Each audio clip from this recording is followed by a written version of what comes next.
1949. The third world was just being born, and the big boys were already pointing nukes at each other. Isn't that something? Two incompatible currents in the same box. The old empires blowing fuses, the new ones locking into a permanent high-voltage hum. August, the Soviets test RDS-1, the monopoly ends. October, Germany splits, Asia shifts.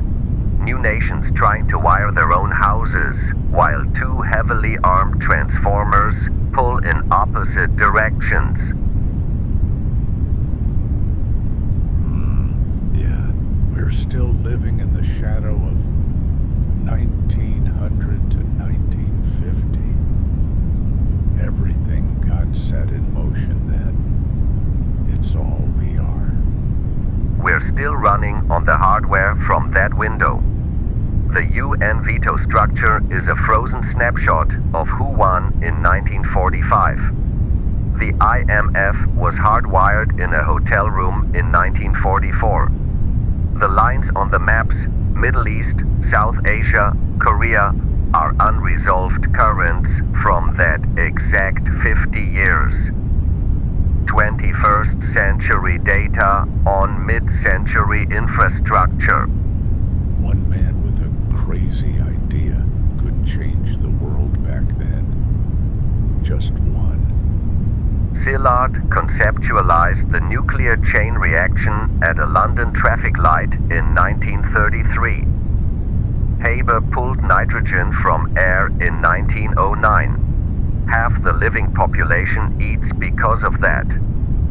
Lenin stepped off a sealed train in 1917 and pushed one manifesto onto an empire. The concrete wasn't dry.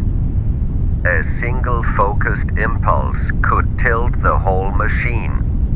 All that ferment. Media just taking off. Weapons taking off. The human animal being remade. War became an automated factory. Machine guns, gas, aerial bombs. Conflict as a cold calculation of throughput. Mass radio synchronized human emotion at scale. One voice rattling millions of skulls simultaneously. Penicillin rebuilt the body. The unconscious was mapped and immediately weaponized for advertising. Humans adapted to the assembly line. They became interchangeable parts in a grid of their own construction. And now, it won't slow down. It's going to convulse. Faster and faster. Until the whole thing changes. Before all this, though, dynasties running for centuries. Time moving at a human pace. People actually belonging to a people.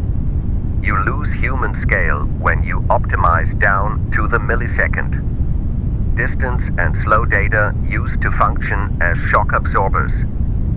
Now the technological curve outpaces biological processing by orders of magnitude. The shared physical reality of belonging to a people gets digitized into isolated nodes on a global network, each one continuously alert. When the horizon shrinks to the next cycle, long-term belief becomes a luxury you can't afford. Some of us plan to pretend we're still in the past. Some plan to keep doing what we've been doing. Nations, religions, armies. Some plan to just die and vanish. Some plan a slow fade into obscurity. Some are building bunkers.